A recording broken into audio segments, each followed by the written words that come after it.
賽。如果你係來自嗰區嘅話，真係要幫佢哋大聲啲去歡呼，加油啊！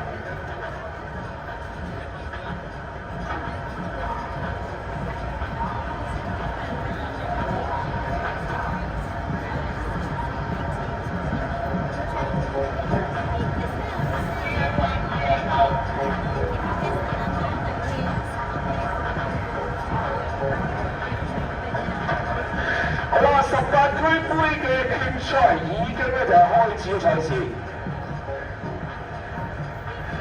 有冇你哋心水嘅冠軍隊伍咧？如果有來自呢8個區域嘅朋友咧，真係為佢哋大聲咁去加油打氣啊！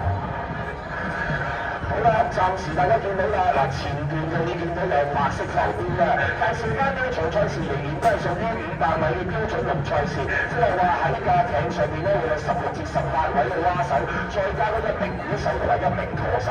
哇！大家只要見到佢哋咧白色水花四濺，就知道佢哋落水落得有幾咁密啊！暫時而家咧喺早段咧，大家都係叮當龍頭咁啊，但係稍為帶出嚟咧，4線灣仔隊係我哋第一場初賽嘅冠軍。側邊5線嘅沙田咧，亦都越過越吹，喺最外角嗰幾隊啊，6線屯門、7線西貢、8線葵青，速度咧相當之快啊！不過咧要睇後邊啦，因為白色手機將會即將進入紅色手機嘅衝刺階段，暫時領先仍然有4線嘅灣仔，另外咧第二名咧睇下係6線嘅屯門。